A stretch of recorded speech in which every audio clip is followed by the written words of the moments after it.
तो चलिए बच्चों स्टार्ट करते हैं। काफी लोग आ चुके हैं और चलो 75 आ। तो बस जैसे आपको मालूम है कोमल का रैंक 16 था। आईसी बंगलौर से उन्होंने एमटेक कंप्लीट किया। इनका गवर्नमेंट जॉब भी था, पहले जॉब कर रहे थे कोल इंडिया लिमिटेड में, एनआईटी रायपुर से पास आउट है। फाइनल ईयर में भी इनका रैंक 300 था। फिर कोल इंडिया में गए, फिर तैयारी किया, 16 रैंक लाए, फिर आईसी बंगलौर चले गए।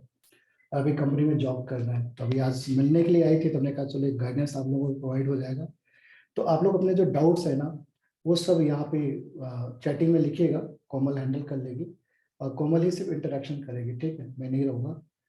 तो कोमल अपना ना जर्नी थोड़ा सा एक्सप्लेन करना जी सर। कि कैसे तुमने स्टार्ट किया था प्रिपरेशन, कब से स्टार्ट किया था जी। और सब्जेक्ट कैसे किस किस में जितना याद है, और बहुत चीजें भूल गई थी, ठीक है, जितना तुमको याद है जी। तो बाकी ये लोग ऐसे से पूछते रहेंगे तो इनका आप रिप्लाई जी करते रहेंगे, ठीक है। चलो बच्चों स्टार्ट कर देना। एक क्वेश्चन है। हाँ, आई थिंक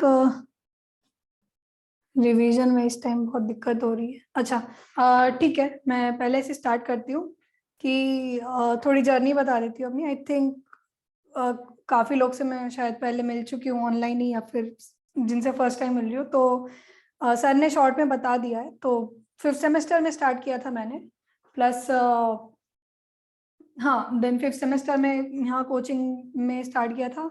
2-3 सब्जेक्ट साथ में पैरेलली चलते थे, और फिर 1 साल ऐसे ही प्रिपरेशन करके सिलेबस कंप्लीट किया। फिर टेस्ट सीरीज दिया। और can you tell us about, हाँ हाँ वही, that is what I am speaking currently. So Hindi चलेगा सबको या इंग्लिश, या फिर लाइक हिंदी? ठीक है, ओके। तो अगर किसी को इंग्लिश चाहिए होगा तो बताना, इफ मतलब मैं रिपीट कर दूंगी इंग्लिश में जो आंसर जो मैं दूंगी।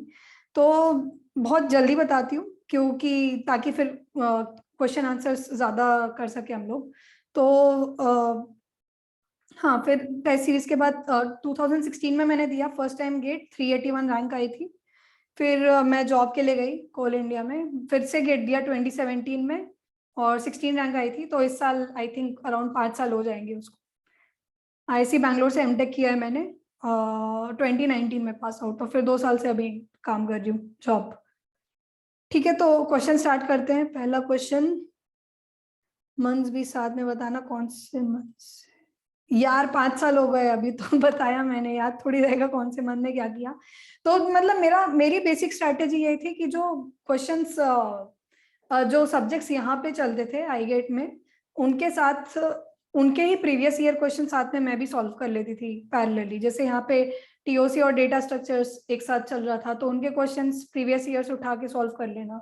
तो बेसिक स्ट्रैटेजी तो यही थी। डेली कैसे पढ़ते थे यार? डेली तो ऐसा था कि काफी टाइट शेड्यूल था मेरा। सुबह यहाँ पे कोचिंग आना, फिर कॉलेज अटेंड करना, और उसके बाद फिर शाम में कुछ जो मैं घर ही शायद 7-8 बजे के आसपास पहुंचती थी, उसके बाद रहते थे कुछ 4-5 घंटे। तो उसमें ही रोज ऐसे था कि कॉलेज में भी कुछ टाइम यूटिलाइज करती थी मैं पढ़ने के लिए। अभी आपका तो फायदा है कि आपको मोस्टली शायद आप सबका ऑनलाइन क्लासेस होगी, तो आपको तो काफी टाइम बच रहा होगा ट्रैवलिंग के लिए, ट्रैवलिंग का टाइम बच रहा है आपका, इन सब चीजों का टाइम बच रहा है। क्वेश्चन प्रैक्टिस देखो, पहले जो आप क्वेश्चन सॉल्व करोगे उसके लिए प्रीवियस ईयर क्वेश्चंस सॉल्व करने चाहिए। तो फर्स्ट टारगेट हमेशा आपका प्रीवियस ईयर क्वेश्चंस रहना चाहिए। तो जैसे आप कोई सब्जेक्ट, मैं इन जनरल एक सब्जेक्ट पढ़ने का मतलब स्ट्रैटेजी मेरी ये थी। अरे मैं जनरल पहले एक स्ट्रैटेजी बता देती हूँ कि प्रीवियस ईयर क्वेश्चंस कैसे सॉल्व करती थी मैं। तो जैसे कोई सब्जेक्ट पढ़ा, जैसे डेटा स्ट्रक्चर्स पढ़े, तो अगर मेरे पास काफी ज्यादा टाइम है तो पहले उसको बुक से भी उस कॉन्सेप्ट को रिवाइज करना, मतलब जो कॉन्सेप्ट पढ़ाए गए। तो प्लस साथ में एक बुक्स आती है आजकल, जिसमें आप ऑनलाइन देखोगे बहुत सारी बुक्स हैं, शायद आई गेट की भी बुक्स मिल जाएंगी आपको, जिसमें प्रीवियस ईयर क्वेश्चंस रखे रहते हैं। तो फिर पहले तो ये पहले कॉन्सेप्ट रिवाइज करो, पहले कॉन्सेप्ट पढ़ो, ग्रास्प करो उस कॉन्सेप्ट में बोल क्या रहे हैं उस सब्जेक्ट का। फिर उस सब्जेक्ट के previous year questions topic wise आप सॉल्व करो। उसके बाद टॉपिक वाइज सॉल्व करने के बाद आप टेस्ट सीरीज ज्वाइन कर सकते हो, ठीक है। यहाँ भी होते थे टॉपिक वाइज टेस्ट और टेस्ट सीरीज में भी होते हैं टॉपिक वाइज टेस्ट। तो जैसे ही आपको कोई सब्जेक्ट कंप्लीट होता है, टॉपिक कंप्लीट होता है, तो साथ में आप उसका टॉपिक वाइज टेस्ट दे सकते हो और सब्जेक्ट वाइज टेस्ट दे सकते हो। तो ऐसे करके ये सब्जेक्ट की स्ट्रॉन्ग प्रिपरेशन ऐसे होनी चाहिए। तो कुछ सब्जेक्ट जरूरी है, उनमें बुक्स भी पढ़ना जरूरी है, जैसे डेटा स्ट्रक्चर्स हो गया, एल्गोरिदम्स हो गया, ऑपरेटिंग सिस्टम, डेटाबेसेस। तो जो अभी 5th सेम में है या फिर जो 3rd या 4th सेम में, उनके पास काफी टाइम है, तो आप उनकी बुक्स भी साथ में पढ़ो, मतलब उस कॉन्सेप्ट के लिए। नोट, एक minute, placement starts at IC। अरे मतलब अभी क्या हो रहा है, आई थिंक क्वेश्चंस बहुत ज्यादा हर डायरेक्शन से आ रहे हैं, तो कुछ स्ट्रैटेजी बनानी चाहिए जिससे questions placement statistics at IISc बोलूँ तो हो जाता है, ऑलमोस्ट सबका प्लेसमेंट ही हो जाता है। बहुत सारी कंपनीज आती है, वहाँ प्लेसमेंट सेल है which takes care of calling the companies and place हो जाते हैं बच्चे ऑलमोस्ट अच्छे अच्छे पैकेजेस पे। प्लस अगर आपको आपकी कंपनी पसंद नहीं आ रही तो आप स्विच भी कर सकते हो, क्योंकि IISc का एलुमनाई नेटवर्क बहुत ज्यादा है, तो रेफरल कंपनीज में आराम से मिल जाते हैं। बुक कौन सी रेफर किए थे हर सब्जेक्ट के लिए यार? Sorry but 5 years has pass, so I do not remember exactly, but हाँ मैंने कोरा पे आंसर लिखे हुए इनके बारे में। मैं सर को लिंक भेज दूंगी, आप वहां से देख लेना। हाँ आई थिंक अमित सही बोल रहे हैं कि मैं बता दूं।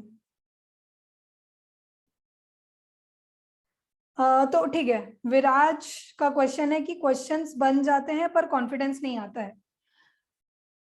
किस चीज का कॉन्फिडेंस, मतलब आप कौन से सेमेस्टर में हो? देखो डिपेंड करता है, अगर आप अभी गेट देने वाले हो 2022 में, जो कुछ दिन में हो जाएगा, मोस्टली नेक्स्ट मंथ या नेक्स्ट टू नेक्स्ट मंथ शायद, अगर पोस्टपोन हुआ तो अभी बोल नहीं सकते।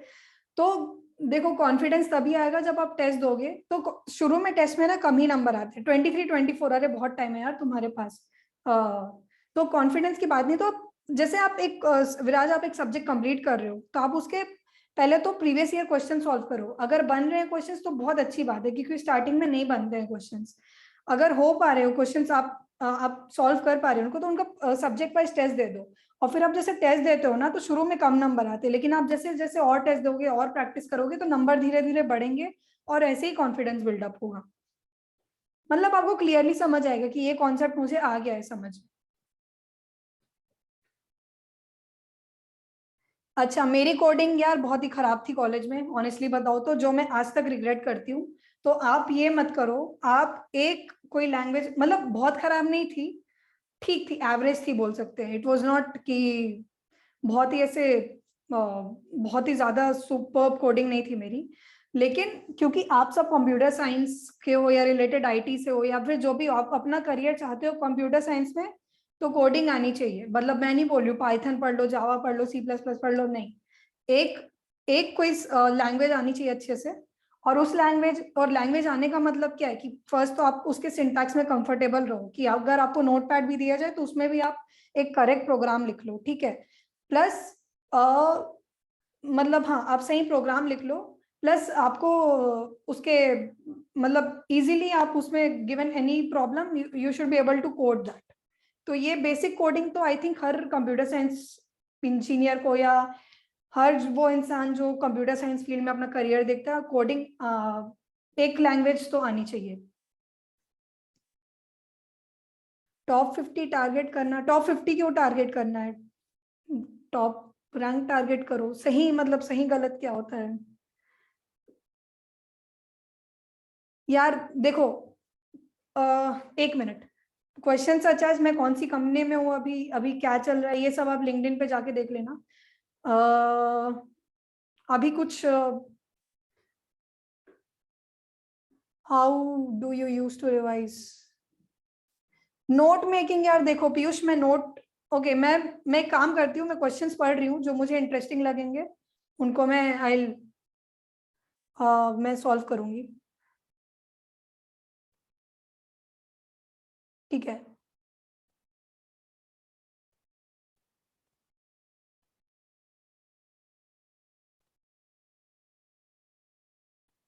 मैं पैकेज नहीं बताऊंगी अपना।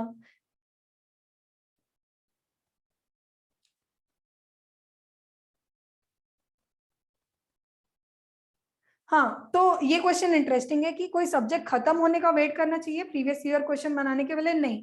तो जैसे आपने कोई टॉपिक पढ़ा है आज कोचिंग में या कहीं से भी आपने एक टॉपिक पढ़ा, तो आपको प्रीवियस ईयर क्वेश्चंस भी उस टॉपिक के सेम मिल जाते हैं। तो मतलब देखो, कोई कॉन्सेप्ट आपने आज पढ़ा है तो उस कॉन्सेप्ट को आप सबसे क्विकली ग्रास्प कब करोगे, जब आपके उस टॉपिक के क्वेश्चंस विद इन 1 वीक के फ्रेम में आप ट्राई टू सॉल्व देम। तो सब्जेक्ट खत्म होने का वेट मत करो। लेकिन जैसे आपने कोई कॉन्सेप्ट अपने साइड से पढ़ा है तो उसके प्रीवियस ईयर क्वेश्चन आप साथ में सॉल्व कर लो और साथ में टॉपिक वाइज टेस्ट भी दे दो। सिलेबस कब तक खत्म करना चाहिए, ठीक है। तो सिलेबस अभी सिलेबस जैसे मैं अपनी जर्नी बताऊं तो मैंने 5th सेमेस्टर में ज्वाइन किया था, और उसके अगले साल तक, ठीक है। तो जैसे फरवरी में यूजुअली एग्जाम होती है इसकी गेट की, राइट। फरवरी में यूजुअली एग्जाम होती है एंड देन फरवरी के बाद मतलब ऐसा था कि मैंने दिसंबर एंड तक सारे सब्जेक्ट कंप्लीट किए थे, और फिर जनवरी मतलब दिसंबर एंड टू पूरा जनवरी एंड मैंने दिया था फुल टेस्ट सब्जेक्ट वाइज, सिर्फ टेस्ट और रिवीजन में ही टाइम दिया था। तो आपका टारगेट होना चाहिए कि जिस साल आप गेट दे रहे हो उसके पहले दिसंबर तक आपके वो कंप्लीट हो जाए। हाँ, कैंपस प्लेसमेंट मेरा कोल इंडिया के थ्रू हुआ था।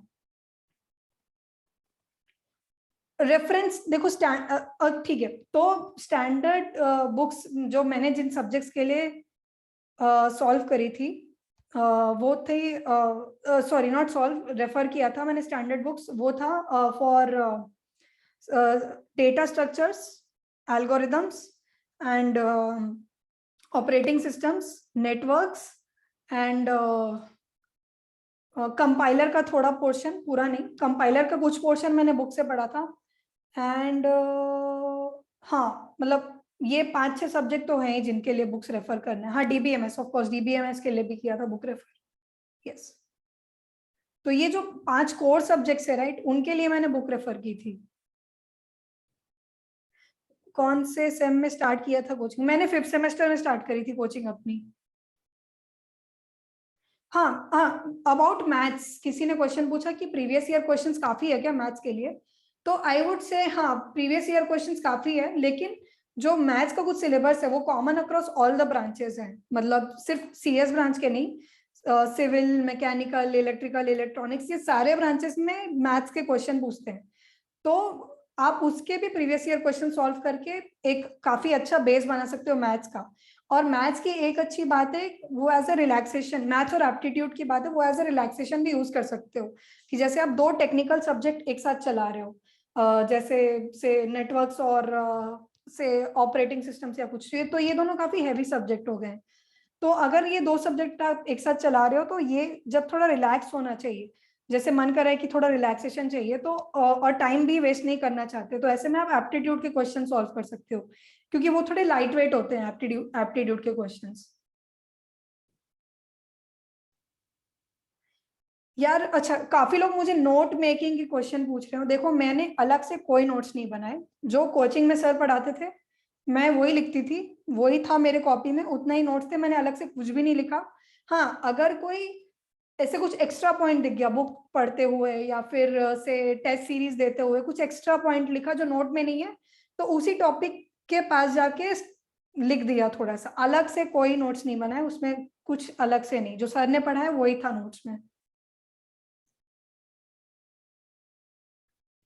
ठीक है, गेट के थ्रू क्या क्या फील्ड ओपन हो जाते हैं, ठीक है, ठीक है, ये मैं बताती हूँ। उसके पहले एक था कि सर के नोट सफिशिएंट है क्या या बुक जरूरी है, जो मैंने 5-6 सब्जेक्ट बताया उसके लिए तो बुक्स आप देखो। मेन गेट का एम क्या है कि वो आपका कॉन्सेप्ट समझना चाहते हैं, कि आपको से गिवन अ कॉन्सेप्ट, से शेड्यूलिंग एल्गोरिदम ओएस में हो गया, आपको क्या वो नोट्स के थ्रू समझ आ रहा है या आपको वो बुक के थ्रू समझ आ रहा है, मेन है कि आपको कॉन्सेप्ट समझ आ रहा है या नहीं आ रहा है। अब कोई जो थोड़ा स्मार्ट या इंटेलिजेंट बच्चे होंगे उनको शायद नोट्स के थ्रू समझ आ जाए, जो थोड़े एवरेज होंगे उनको बुक पढ़ने की भी जरूरत पड़े। लेकिन बुक पढ़ने से फायदा ये होता है कि आपका कॉन्सेप्ट जो बेसिक है वो काफी ज्यादा स्ट्रांग हो जाता है, मतलब एकदम क्लैरिटी हो जाती है कि कॉन्सेप्ट सही है। इसलिए ये जो 5-6 सब्जेक्ट मैंने बोले उसमें बुक्स तो आप रेफर करो ही करो, प्लस एक फायदा ये कि आपके सेमेस्टर एग्जाम में भी फायदा मिल जाएगा आपको, क्योंकि जो अभी 3rd 4th 5th सेमेस्टर में है तो सिमिलर सब्जेक्ट्स पढ़ रहे हैं जो गेट की प्रिपरेशन में, तो आपका बुक पढ़ने से गेट में फायदा होगा ही होगा, प्लस आपको सेमेस्टर एग्जाम में भी फायदा होगा। वो जो गाइड से पढ़ना वाला टिपिकल क्वेश्चन आंसर, उससे आई डोंट थिंक कुछ भी नॉलेज गेन होता है, इनफैक्ट वो टाइम ही वेस्ट है। सो आई वुड सजेस्ट कि बुक्स पढ़नी चाहिए इन सब्जेक्ट्स के लिए।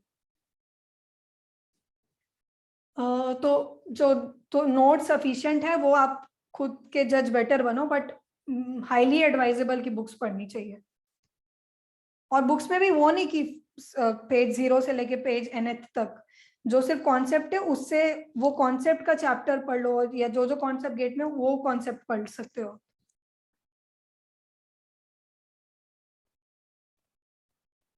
इंग्लिश स्पीकिंग इम्पोर्टेंट है क्या? मतलब मेजरली ऐसा कुछ नहीं, हम लोग भी ऑफिस में हिंदी में बात करते हैं, ऐसा नहीं है, बट यूजुअली इंटरव्यू शायद इंग्लिश में होते हैं। तो मेन ये है कि आप अपना समझा पा रहे हो कि नहीं, जो आप प्रॉब्लम सॉल्व कर पा रहे हो कि नहीं, और सामने इंटरव्यूअर को समझा पा रहे हो कि नहीं, सो वो ज्यादा जरूरी है instead of the focus on language. मैं CIL में थी फिर भी गेट की प्रिपरेशन क्यों की? क्योंकि CIL का जो वर्क कल्चर था और CIL में जैसा काम होता था वो मेरे इंटरेस्ट से अलाइन नहीं करता था। मुझे टेक्निकल में ही आगे जाना था, और CIL में ज्यादा टेक्निकल में नॉलेज गेन करने की और ग्रोथ नहीं थी, इसलिए। और मुझे ऐसे गवर्नमेंट मतलब वर्क कल्चर मतलब did not align with my goals, इसलिए। और ये किसी ने अच्छा क्वेश्चन पूछा था यार। हाँ, गेट के थ्रू क्या क्या फील्ड ओपन हो जाते हैं? सो गेट देने के थ्रू आप एमटेक में जा सकते हो। गेट देने के थ्रू अच्छे, जैसे आप अभी कोई टीयर 3 इंजीनियरिंग कॉलेज में पढ़ रहे हो, तो आपको भी पता है कि कितना इंडस्ट्री में डिमांड मतलब कैसे स्क्यूड है थोड़ी। तो इन जनरल परसेप्शन ऐसा होता है कि जो लोग अच्छे कॉलेजेस से पढ़ते हैं, एक तो उनका एलुमनाई नेटवर्क काफी सही होता है, तो अपॉर्चुनिटीज ज्यादा मिलती है। तो गेट के थ्रू फायदा ये है कि आप एमटेक करके अच्छे कॉलेजेस में जा सकते हो पढ़ने।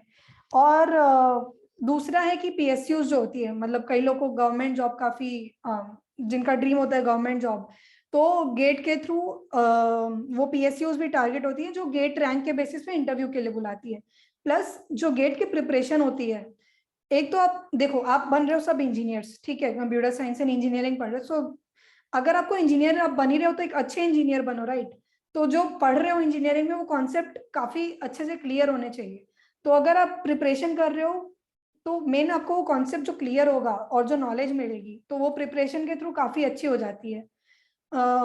तो ये है, प्लस PSUs, प्लस गेट का जो सिलेबस है वो सेम सिलेबस दूसरे एग्जाम्स में होता है, जैसे इसरो की एग्जाम होगी, BARC की एग्जाम हो गई, इन सब के एग्जाम में सेम सिलेबस होता है जो गेट में यूज होता है। तो एक गेट की प्रिपरेशन के थ्रू आपके 3-4 टारगेट्स हो सकते हैं, या तो एमटेक में चले गए फॉर फर्दर स्टडीज, और या PSU में चले गए, प्लस जो आपको इंजीनियरिंग का ही फायदा मिल रहा है वो तो वो तो है ही साथ में। Next question is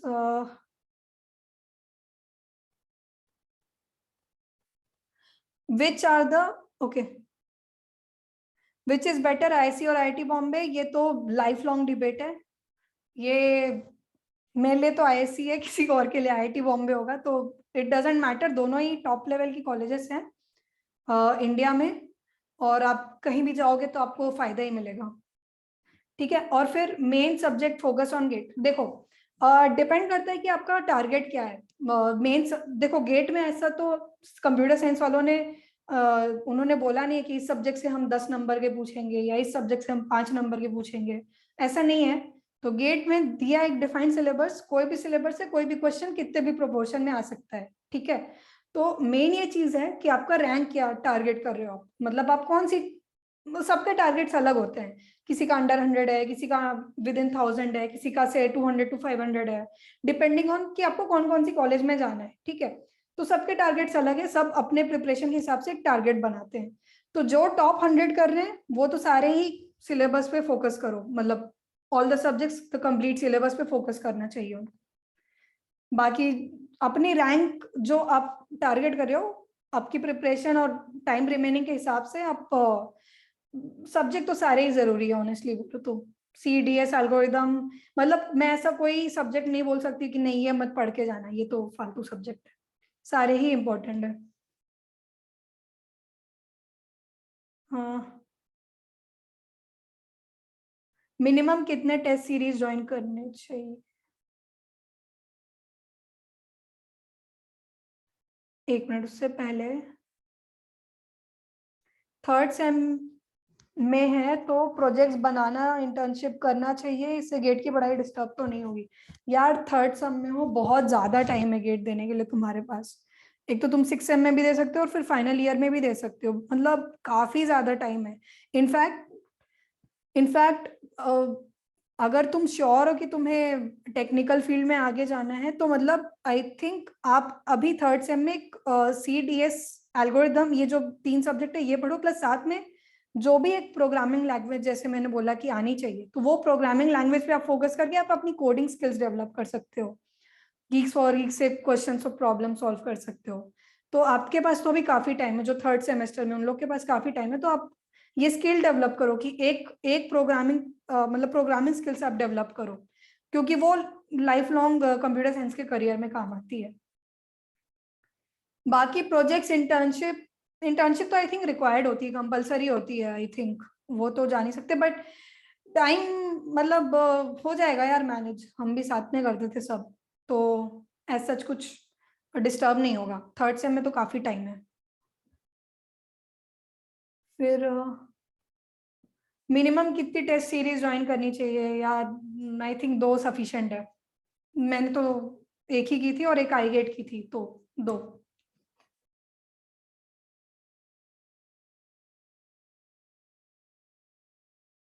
test series की स्ट्रैटेजी देखो, टेस्ट सीरीज की स्ट्रैटेजी बेसिकली यही है कि अक्टूबर नवंबर तक, मतलब जैसे मेरे को फरवरी में देना है गेट, तो मैं उसके पहले वाले अक्टूबर नवंबर तक सारे सब्जेक्ट्स कंप्लीट करने की कोशिश करूंगी। और भाई subjects complete I mean topic wise test plus subject wise test देना, प्लस एनालिसिस, मतलब ऐसा नहीं कि टेस्ट देके छोड़ दिया, हाँ इसमें चलो 50 में से 30 नंबर आए चलो छोड़ देते हैं, ऐसा नहीं। वो कितने मार्क्स नेगेटिव गए, कितने पॉजिटिव हुए, और सिली मिस्टेक क्यों कोई हुआ क्या, या फिर कोई ऐसा टॉपिक है जो मुझे लगा कि इसका सोल्यूशन ऐसे होना चाहिए था बट वो सही नहीं निकला। तो ये सब जो एनालिसिस होती है, जो डिटेल्ड एनालिसिस होती है, वो टेस्ट की काफी जरूरी है कोई टेस्ट देने के बाद।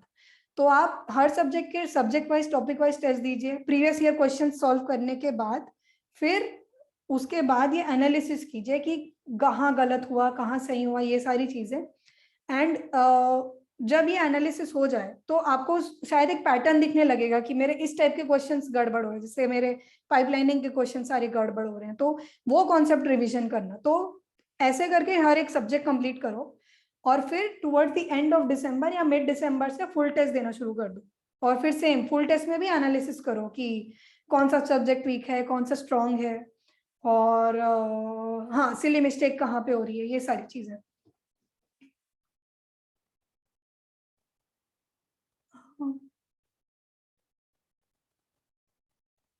ऑनलाइन वर्सेस ऑफलाइन कोचिंग, हाँ यार मतलब अब ऑफलाइन नहीं कर सकते तो मतलब मेन है कि ऑनलाइन में ये है कि आपको सेल्फ मोटिवेटेड ज्यादा रहना पड़ेगा थोड़ा, क्योंकि आपको दिखेगा नहीं आपका कंपटीशन कहाँ पे है, मतलब आप थोड़ा लेट बैक हो जाओगे कि ठीक है यार चिल है, अभी नहीं करते कल कर लेंगे, या फिर ये लेक्चर अभी नहीं, वो नहीं करते।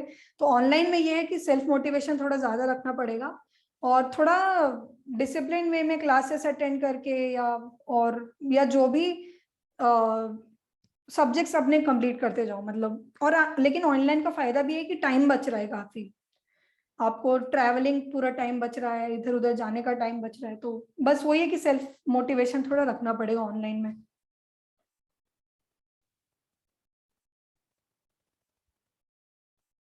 यार कौन कौन से सब्जेक्ट का बुक्स मैंने कोरा में आंसर लिखा है वो मैं सर के साथ शेयर कर दूंगी, वो बता देंगे।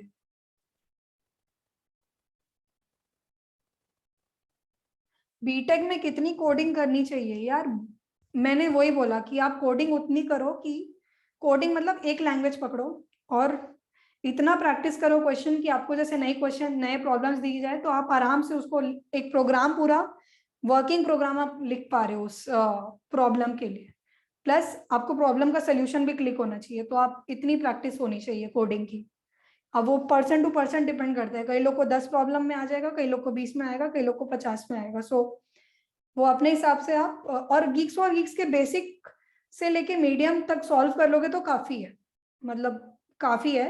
आपकी बेसिकली आपकी प्रैक्टिस अच्छी होनी चाहिए कोई भी एक प्रोग्रामिंग लैंग्वेज में।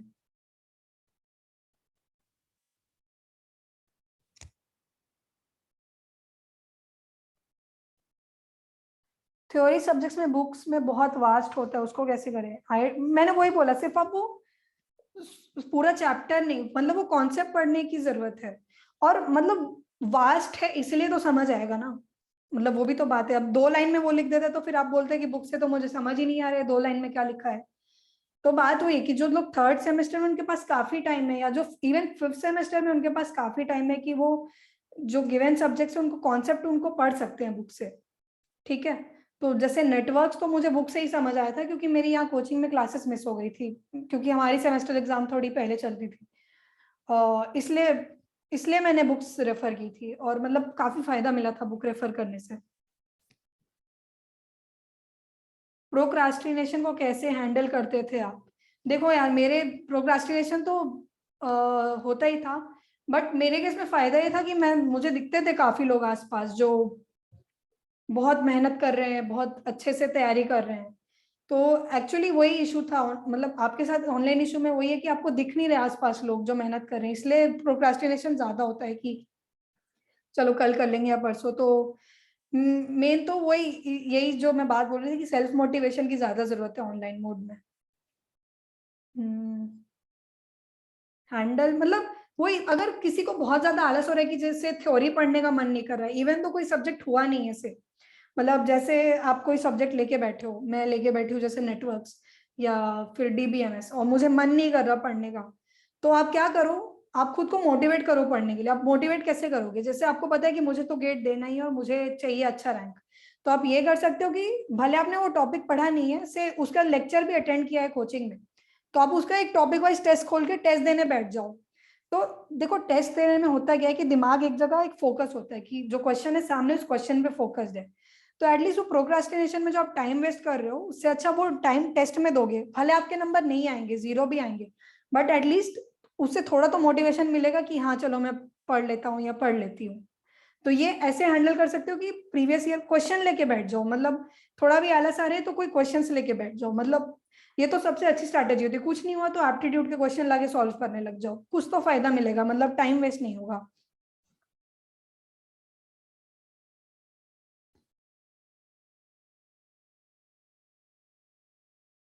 एमएस कोर, आईएससी, आईआईटीज और I triple ITs, I think triple ITs में I am not sure if MS course is there, but IITs का मुझे पता है कि काफी अच्छा होता है एमएस का कोर्स। यार मुझे नहीं पता इंटीग्रेटेड पीएचडी के लिए कितनी रैंक चाहिए। पीएसयू सेमी गवर्नमेंट, हाँ I think.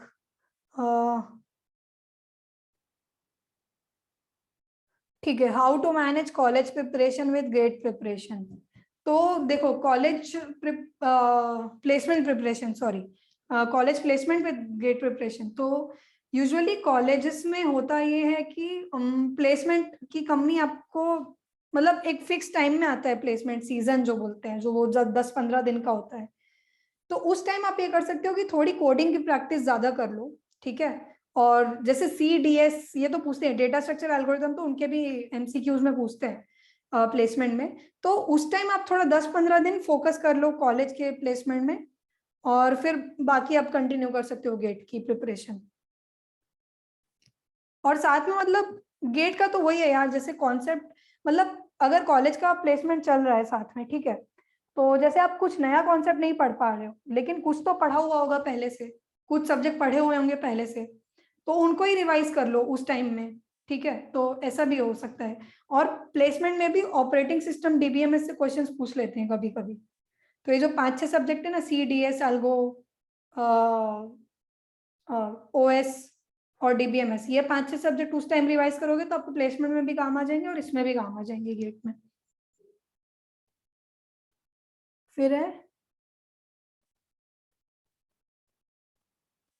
For getting a job in PSU, I don't know. Please refer to last year के वो.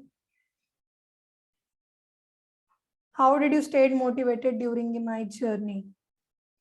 How did I stay motivated? होता था डिमोटिवेशन, ऐसा नहीं है. मतलब ऐसा था कि देखो, मेरा तो ये था कि मुझे जॉब अभी नहीं करनी है. सिंपल सी बात है, मुझे कॉलेज लाइफ और चाहिए, और 2 साल की कॉलेज लाइफ चाहिए. एक तो ये प्लेन सिंपल मोटिवेशन था. प्लस ऐसा था कि एमबीए नहीं करना है, मुझे टेक में ही आगे जाना है. तो इसलिए मैंने गेट को फोकस किया था. और डिमोटिवेशन यार आती है, ऐसा नहीं है कि नहीं आएगी, कि हर वक्त मैं एकदम ऐसे 100% एनर्जी के साथ चलो पढ़ते हैं, ऐसा नहीं होता है. बहुत ऐसे डिमोटिवेशन वाले फेजेस भी आते हैं कि इट्स लाइक क्यों करना है, होगा भी नहीं, आएगा पता नहीं, क्या रैंक मिलेगा, क्या कॉलेज मिलेगी, ये सब आता है यार उस टाइम पे. तो थोड़ा बहुत डिमोटिवेशन है तो टेस्ट दे दो, ठीक है. मेरा तो मतलब एक फिक्स्ड स्ट्रैटेजी है कि कुछ मन नहीं कर रहा, टॉपिक वाइज टेस्ट उठा के दे दिया, ठीक है. एक तो ये फिक्स थी स्ट्रैटेजी मेरी. बाकी बहुत ज्यादा डिमोटिवेशन है तो छोड़ दो थोड़ा, एक आध दिन के लिए, मतलब नॉट एक आध दिन के लिए, उस दिन के लिए थोड़ा रिलैक्स होके छोड़ दिया. बट डिमोटिवेशन आएगा, वो आएगा ही, उसको हटा नहीं सकते. इन जनरल मोटिवेशन तो मेरा यही था यार कि मुझे गेट करना है और मतलब मुझे आगे पढ़ना है, मुझे अच्छी कॉलेज में जाना है. इनफैक्ट आईआईटी बॉम्बे मेरी ड्रीम कॉलेज थी, बट हाँ, चूज मैंने ऐसी बैंगलोर किया था.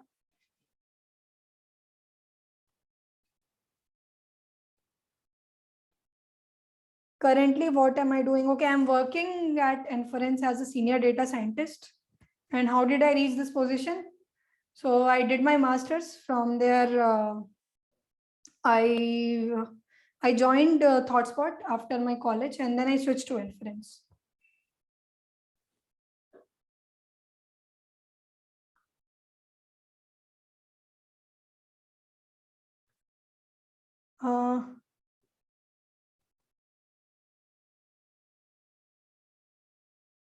हाँ देखो, गेट रैंक की वैलिडिटी पहले 3 साल थी, मुझे अब नहीं पता कि अब कितने साल की है. आप ऐसा भी कर सकते हो कि जैसे किसी का अच्छा प्लेसमेंट लग गया है लेकिन गेट की तैयारी भी करे, तो आप गेट दे दो, रैंक ले आओ, एटलीस्ट आपके हाथ में चॉइस होगी कि आपको जाना कहाँ है. हो सकता है कि काम में 1 साल बाद आपको मन करे कि मैं हायर स्टडीज करने चले जाऊं, तब आपका गेट का रैंक काम आ सकता है. तो मैं तो कहूंगी कि सबको जो गेट की तैयारी कर रहे हैं वो एंड तक करे, और फिर अच्छा मतलब एक चॉइस रखे अपने हाथ में आगे फ्यूचर के लिए.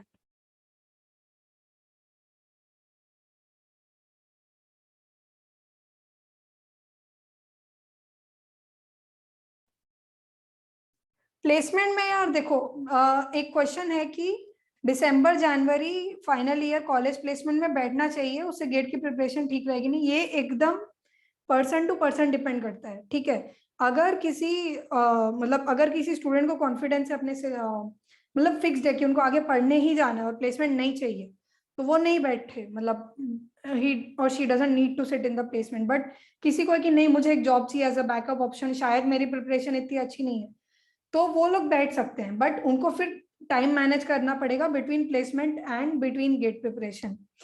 आई थिंक और दिसंबर जनवरी तक सिलेबस ऑलमोस्ट कंप्लीट हो गया होगा जो लोग प्रिपेयर कर रहे होंगे गेट के लिए. तो आप उस टाइम में मतलब ऐसा करो कि कुछ टाइम आप ऑफ कोर्स अपने प्लेसमेंट पे फोकस करो, बट कुछ टाइम रोज गेट पे भी दो, मतलब क्वेश्चन सॉल्व करो या फिर टॉपिक अपना मतलब कॉन्सेप्ट रिविजन करें, ये कर सकते हैं. बट हाँ, टाइम मैनेजमेंट तो थोड़ा करना पड़ेगा उस टाइम में. Which test series? I took ACE. I also took Made Easy, but Made Easy was not very good for me. So I took ACE. ACE अच्छी थी, मतलब 2016 में मैंने Made Easy लिया था तो एक्सपीरियंस अच्छा नहीं था, इसलिए 2017 में मैंने ACE लिया था, और आई गेट तो था ही साथ में.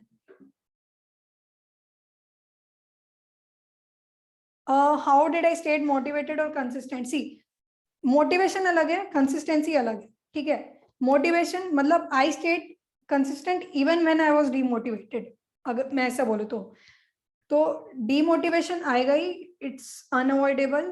कोई भी एक कॉम्पिटिटिव एग्जाम की प्रिपरेशन कर रहे हो, आपको कॉम्पिटिशन है with 1 lakh other different students, तो demotivation is bound to come, but you should stay consistent. मतलब डीमोटिवेटेड ऐसे सब छोड़ नहीं देना है कि अब करना ही नहीं आगे, मतलब I didn't have a choice, मतलब I did not want to keep that choice to myself कि मैं छोड़ देती हूँ सब, नहीं मतलब।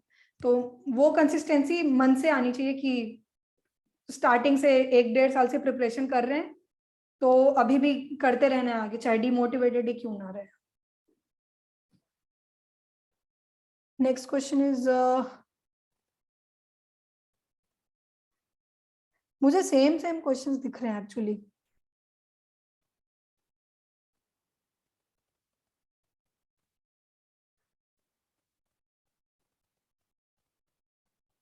अब मैं पिक कर रही हूँ एक्चुअली क्वेश्चंस, मैं हर वो नहीं करूंगी।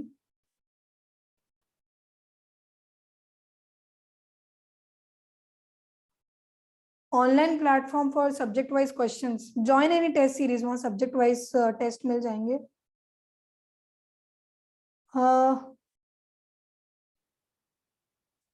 सो ओके, मतलब I want to clear GATE exam in pre final year, what must I do? Like first of all why is my question, कि प्री फाइनल ईयर में क्यों करना है जब आप फाइनल ईयर में भी कर सकते हो। बाकी देखो, प्री फाइनल ईयर में you can sit and experience ले लो कि एग्जाम कैसी होती है, जितने सब्जेक्ट कंप्लीट हुए उतने सब्जेक्ट्स का क्वेश्चन अटेम्प्ट करके आप, अगर आपके सारे सब्जेक्ट कंप्लीट हो गए तो आप ले लो, अच्छे से दे सकते हो exam. But I would suggest 6 semester में देके थोड़ा, अगर सब्जेक्ट कंप्लीट हो गए तब तो फुल प्रिपरेशन के साथ दो, लेकिन सब्जेक्ट्स कंप्लीट नहीं हुए तो एकदम ऐसे हड़बड़ाओ मत कि मुझे नहीं, 6 सेमेस्टर ही मेरा फाइनल है। यार गेट 6 सेम में, 8 सेम में, 12 सेम, 15 सेम, भाई 12 same 15 same I mean after college भी गेट आप कोई भी दे सकता है, क्योंकि वो मास्टर्स है, ठीक है। तो कई लोग 3-4 साल एक्सपीरियंस के बाद भी गेट देते हैं, तो आपको इतनी जल्दी क्यों है कि 6 सेमेस्टर में ही देना है, ठीक है।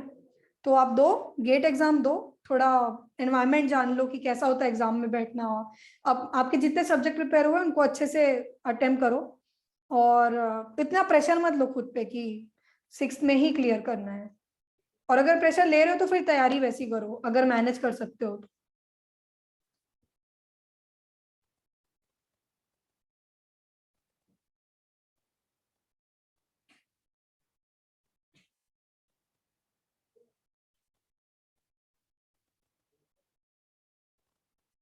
हाँ, किसी का मैथ बहुत वीक है तो वो गेट निकालेगा क्या? देखो, वीक है तो स्ट्रांग करो, मतलब प्रैक्टिस से।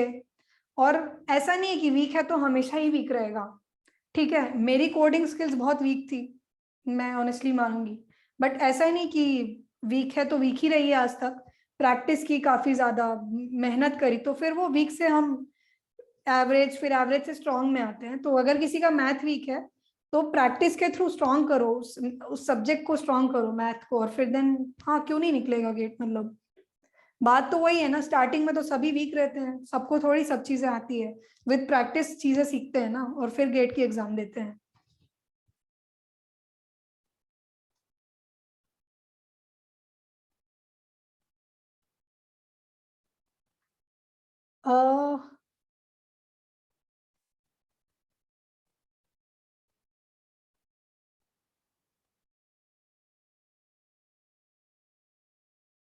ठीक है, कोई फर्स्ट सेमेस्टर में है, I think first sem, I want to clear GATE in my first attempt with good rank.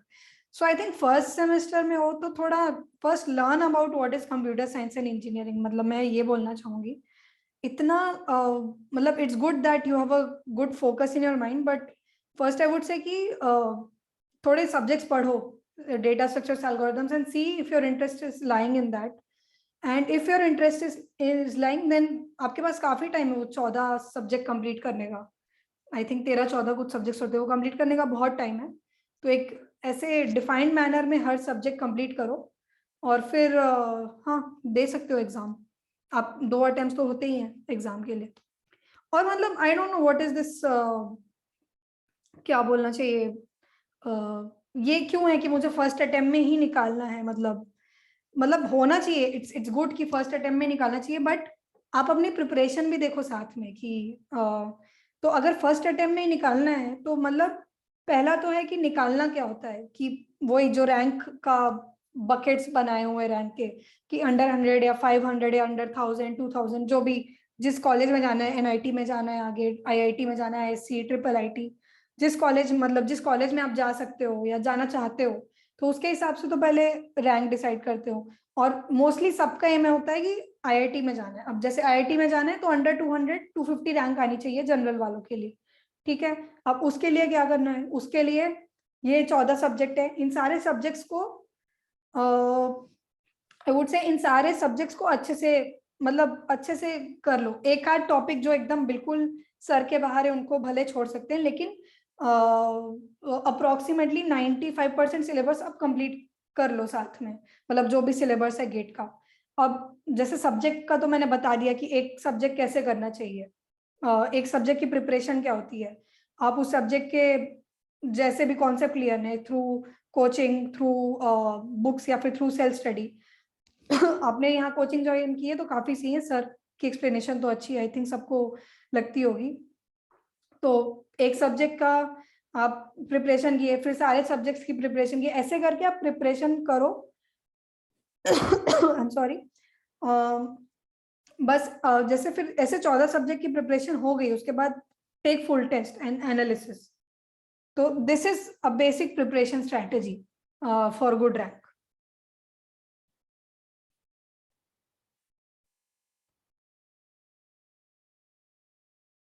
Foreign में एमएस करने के लिए नहीं, फॉरेन में एमएस करने के लिए आपको जीआरई देना पड़ता है। जीआरई आइलेट्स एग्जाम होती है, गेट वैलिड नहीं होता है।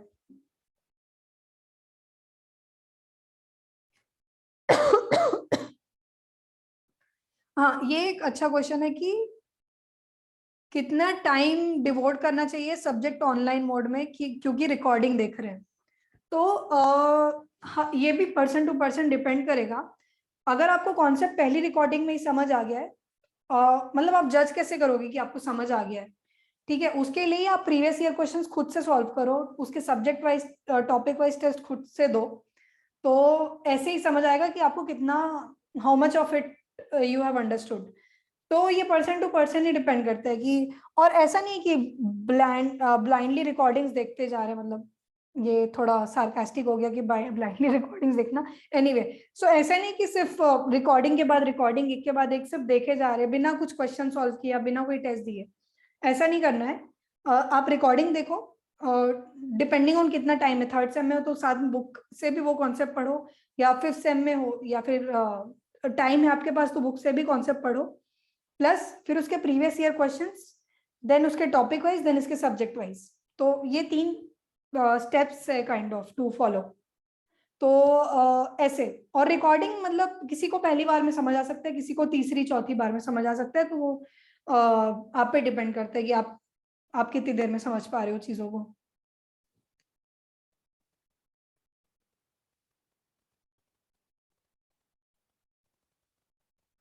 When should I take test series? नहीं, टेस्ट सीरीज एक ले लो यार, सब लोग एक ले ही लो टेस्ट सीरीज, ताकि क्योंकि टेस्ट सीरीज में ना टेस्ट ओपन हो जाते हैं टॉपिक वाइज और सब्जेक्ट वाइज के, फुल टेस्ट बाद में जाके ओपन होते हैं, बट ये topic wise subject wise test तो ओपन होते हैं, तो आप साथ में अभी ले सकते हो। सब्जेक्ट्स कंप्लीट करने का वेट मत करो, अभी से ले लो। जो जो टॉपिक कंप्लीट होते जा रहे हैं उनके टेस्ट दे दो साथ में टॉपिक वाइज के। I mean third year completed 9 subjects, mock में मैक्स 30 to 40 आ रहे हैं कॉन्स्टेंटली। तो अगर आपके 30 to 40 आ रहे हैं तो पहले तो आप ये देखो कि कौन से सब्जेक्ट में मतलब कौन सा सब्जेक्ट आपने पढ़ा है और उसमें स्कोर नहीं आ रहा है, पहले तो आप ये डिसाइड करो। तो एक तो वो जो सब्जेक्ट है जिसमें आपने पढ़ा ही नहीं है तो उसमें तो नंबर आएंगे नहीं। सेकेंड, मतलब आप ये आइडेंटिफाई करो कि सिली मिस्टेक कहाँ हो रही है, प्लस कौन से सब्जेक्ट में नहीं हो रहा है, kind of which you have studied but you are not scoring enough. तो क्या कोई कॉन्सेप्चुअल डिफरेंस है या फिर आपके कॉन्सेप्ट समझने में दिक्कत हो गई है। तो ये आप देखो कि एक आपको कुछ ना कुछ पैटर्न दिखेगा पक्का, कि अगर आपने काफी टेस्ट दे दिए हैं तो आपको एक पैटर्न दिख रहा होगा कि कौन से सब्जेक्ट के क्वेश्चंस आपको नहीं बन रहे हैं। तो जिसके जिसके क्वेश्चंस आप सॉल्व नहीं कर पा रहे हो नीतीश, तो उसके आप कॉन्सेप्ट्स वापस रिवाइज करो अच्छे से, ऐसे आप कर सकते हो।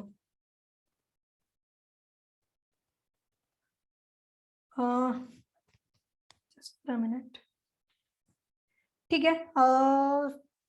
हम 15 minutes और then I stop the meeting.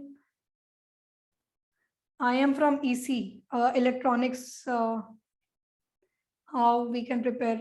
So if you are from electronics, then ये थोड़ा लोड बढ़ेगा आपके लिए, क्योंकि आपको कंप्यूटर साइंस के ऑलमोस्ट सारे सब्जेक्ट्स पढ़ने पड़ेंगे along with your branch subjects, क्योंकि आपकी ब्रांच के सब्जेक्ट्स आपको कॉलेज के लिए चाहिए होंगे।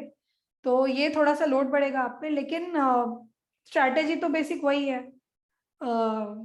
मतलब कॉन्सेप्ट अंडरस्टैंडिंग है बेसिक स्ट्रैटेजी। तो जो भी आप सब्जेक्ट पढ़े उसके कॉन्सेप्ट समझो, प्लस इलेक्ट्रॉनिक्स में तो आपको एक फायदा ये है कि जो कुछ कंप्यूटर सिस्टम आर्किटेक्चर एक सब्जेक्ट है, वो आपको थोड़ा बेटर तरीके से विजुअलाइज होगा, क्योंकि मतलब उसमें थोड़ा हार्डवेयर रिलेटेड थोड़ी थ्योरी ज्यादा होती है। तो आई थिंक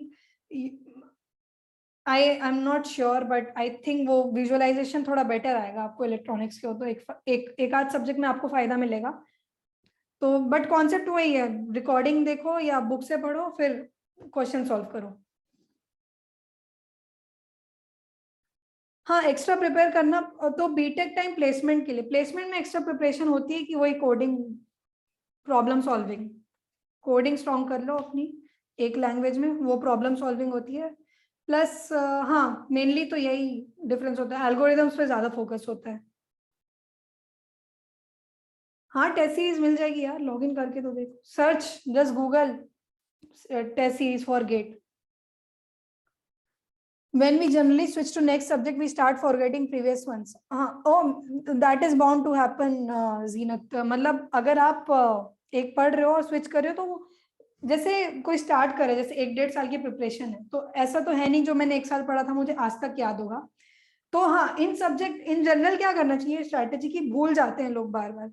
तो होता है कि पहली बार भूल जाओगे तो रिवाइज करने में नोट्स जैसे जो बने उसको रिवाइज करने में थोड़ा टाइम लगेगा, थोड़ा ज्यादा टाइम लगेगा, बट फिर नेक्स्ट टाइम जब रिवाइज करोगे तो थोड़ा कम टाइम लगेगा। तो ऐसे होता है। तो मतलब बीच बीच में हम ये कर सकते हो, जैसे 2-3 महीने पहले जो सब्जेक्ट पढ़ा था उसका बीच में रैंडमली जाके टेस्ट दे दो एक, तो बीच बीच में वो थोड़ा क्लिक रहता है, तो वो दिमाग के कैश में या फिर दिमाग के रैम में वापस आ जाती है वो चीजें जो पढ़ी हुई रहती है।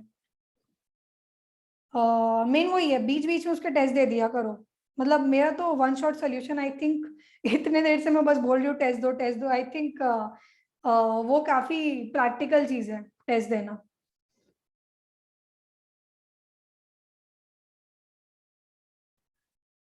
CA student civil GATE clear करके एमटेक दे सकते हैं, आई थिंक दे सकते हैं, बट आई थिंक देखो गेट में ना ऐसा बहुत कम कॉलेजेस है जिसमें रेस्ट्रिक्शन होता है कि इस ब्रांच का इस ब्रांच में नहीं आ सकता है, क्योंकि ये मास्टर्स और मास्टर्स में you can switch your field. तो if you want you can, civil में आप दे सकते हो। एग्जाम में एप्टी सेक्शन को कितना टाइम देना चाहिए, मतलब एग्जाम के दिन, मतलब उतना टाइम दो जितना टाइम में वो सॉल्व हो रहा है। मतलब यूजुअली एप्टीट्यूड की आपकी प्रैक्टिस इतना ज्यादा होनी चाहिए कि वो तुरंत, मतलब काफी जल्दी सॉल्व हो जाए, क्योंकि एप्टीट्यूड के क्वेश्चंस बहुत थोड़े सिंपल आते हैं टेक्निकल के कंपैरिजन में। तो आपकी प्रैक्टिस इतनी हो कि आपसे वो तुरंत सॉल्व हो रहा है, तो मैक्सिमम 15-20 मिनट में आपको वो सॉल्व हो जानी चाहिए वो क्वेश्चन, मतलब आधा आधा घंटा भी ज्यादा बोल रही हूँ मैं, 15-20 मिनट्स में एप्टीट्यूड के क्वेश्चन बन जाने चाहिए। मतलब जितने, नॉट ऑल 15, कुछ तो डिफिकल्ट होंगे, बट इजी वाले बन जाने चाहिए। स्कोरिंग सब्जेक्ट कौन कौन से हैं? तो स्कोरिंग सब्जेक्ट एक्चुअली वही depends on person to person, जिसका जो फील्ड स्ट्रॉन्ग है उसमें वो स्कोर कर सकते हैं। एज सच कोई स्कोरिंग सब्जेक्ट अलग से आई डोंट नो।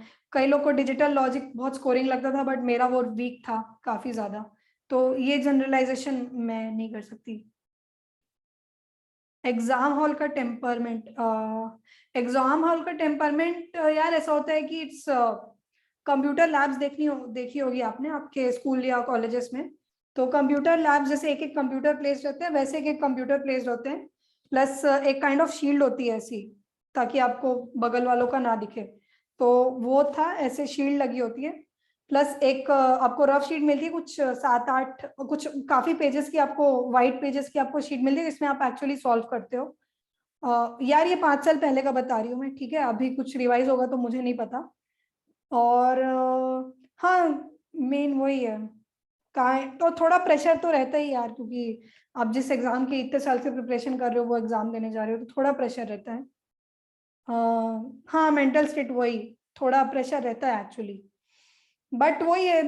तो देखो, ये मेंटल प्रेशर कैसे कम करना है एग्जाम वाले दिन? अब टेस्ट सीरीज फुल टेस्ट इतने ज्यादा दे दो, और हर फुल टेस्ट में ये सोच के दो कि यही आपका गेट एग्जाम है, यही फाइनल है। तो अगर आप ऐसे अगर फुल टेस्ट सीरीज का जो टेस्ट दोगे, मतलब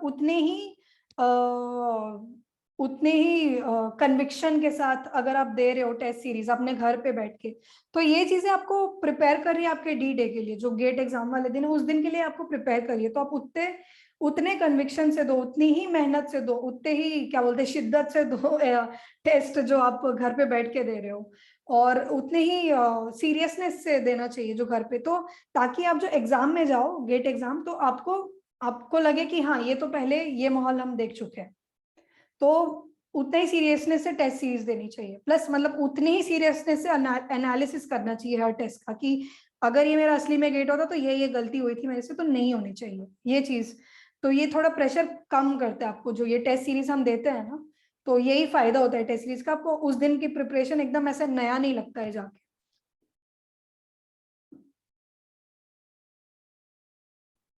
what is your GATE score? How to prepare Q from maths? My GATE score was 77, मतलब मेरा 71 था, एंड बिकॉज मेरा set was more difficult it was normalised to 77, and no score ना, right sorry, score was 942 out of 1000। GATE में marks मेरे 77 थे। How to prepare for maths and O Q for questions? हाँ, तो maths और aptitude का मैंने वही बोला कि जैसे आप रोज रात को आधा घंटा 40 मिनट कुछ बैठ के एप्टीट्यूड और मैथ्स के क्वेश्चन सॉल्व कर लो साथ में, वो काइंड ऑफ एक रिलीफ भी होता है टेक्निकल के लिए, मतलब टेक्निकल पढ़ पढ़ के बहुत ज्यादा ऐसे सर भारी लग रहे, तो वो काइंड ऑफ रिलीफ भी हो गया। प्लस जब आपको आलस आ रही हो ना, तब जाके एप्टीट्यूड या मैथ्स के प्रॉब्लम सॉल्व कर लो, कि यार मन नहीं कर रहा है तो एप्टीट्यूड सॉल्व, क्योंकि एप्टीट्यूड इन जनरल काफी इंटरेस्टिंग होता है, और तो वो थोड़ा मजा भी आएगा सॉल्व करने में, उसमें उतना मतलब उतना मेंटल प्रेशर नहीं होता टेक का कि याद रखने की, अरे ये पाइपलाइनिंग हो रहा है या फिर ये शेड्यूलिंग एल्गोरिदम क्या था, ये नहीं, मतलब बेसिक लॉजिक है एप्टीट्यूड में। तो एप्टीट्यूड एज अ क्या बोलते हैं रिलीफ भी है, प्लस हफ्ते में एक आध बार सॉल्व कर लो इस टाइप का, या फिर डिपेंड करता है पर्सन टू पर्सन, रोज बैठ के भी कुछ टाइम दे सकते हो, या फिर हफ्ते में बैठ के पूरा एक कुछ फिक्स्ड आवर्स दे दो उसको। गेट में लक कितना डिपेंड करता है, मुझे लगता है कि लक जो लोग सिंसियर और डिसिप्लिन और मेहनत ज्यादा करते हैं, लक उनको ज्यादा फेवर करता है, ये तो ऑनेस्टली मुझे लगता है। डेली डे रूटीन बता दिया मैंने, मतलब जो कोचिंग में सब्जेक्ट चल रहा है वो उसको अपने साइड से पढ़ना, और मतलब उसको रिवाइज करना, उसकी बुक्स उसकी उसकी बुक पढ़ना, मतलब उसके बुक में से वो कॉन्सेप्ट पढ़ना, plus previous year question solve करना, और जब वो सब्जेक्ट या टॉपिक कंप्लीट हो जाए तो उसका टॉपिक वाइज से सब्जेक्ट वाइज टेस्ट दे देना। तो ये मेरा डेली रूटीन था। तो जैसे, और दो पैरेलल सब्जेक्ट मेरे साथ में चलते थे, कोचिंग में भी दो पैरेलल चलते थे, तो मैं भी साथ में दो दो पैरेलली मेरे सब्जेक्ट सेम, मतलब जैसे कोचिंग में कोई सब्जेक्ट कंप्लीट हो गया तो उसके कुछ ही टाइम फ्रेम में मैं मेरा एम रहता था कि वो कुछ ही विद इन टाइम फ्रेम में मैं भी उसको अपने साइड से कंप्लीट कर लूं। हाउ मेनी आवर्स, यार सी आवर्स नहीं डिपेंड करता है, जो वही मैं वही बोल रही हूँ, जो जिनको थोड़ा कॉन्सेप्ट उतने जल्दी ग्रास्प नहीं होता है उनको ज्यादा टाइम लग सकता है, जिनको कॉन्सेप्ट बहुत जल्दी ग्रास्प होता है उनको कम टाइम लग सकता है, तो ये जो नंबर ऑफ आवर्स होते हैं, और फिर या फिर कितना टाइम लगेगा एक सब्जेक्ट कंप्लीट करने में, या फिर कौन सा सब्जेक्ट स्कोरिंग है, ये बहुत ज्यादा पर्सन टू पर्सन डिपेंड करता है, ये कोई इसका कोई जनरलाइजेशन नहीं है, ये पूरा आप पे डिपेंड करता है कि आपको कितने घंटों में समझ आ रही है चीजें।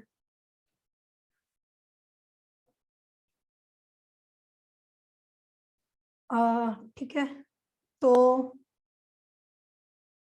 मैं बस ये चैट में ऊपर जा रही हूँ देखने के लिए कुछ इंटरेस्टिंग मिस हो गया क्या।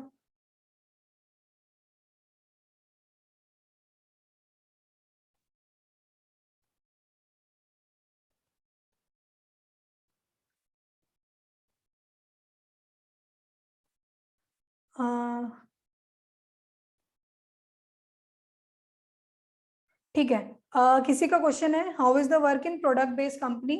I mean it is pure development और सपोर्ट? नहीं, मेरा तो कंप्लीटली प्योर डेवलपमेंट है। और प्रोडक्ट बेस्ड कंपनी का फायदा ये होता है कि काफी ज्यादा इंटरेस्टिंग प्रॉब्लम्स मिलती है सॉल्व करने के लिए।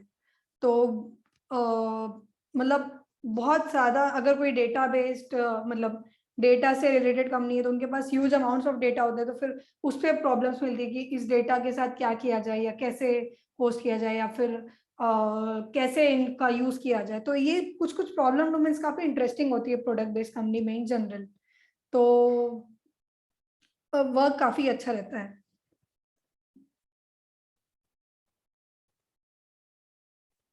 हाँ,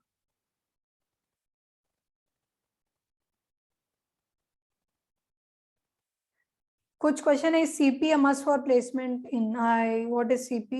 I'm not sure.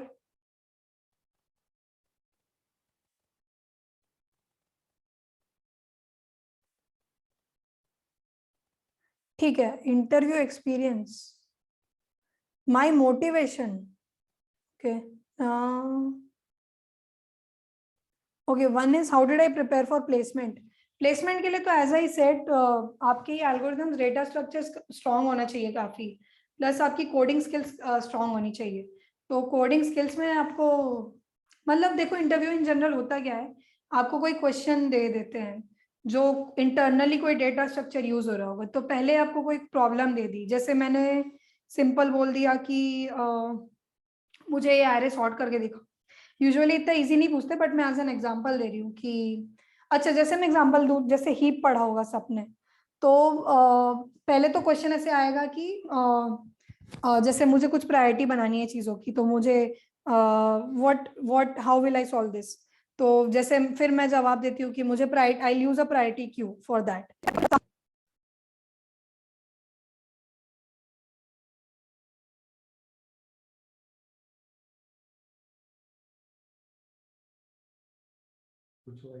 मेरी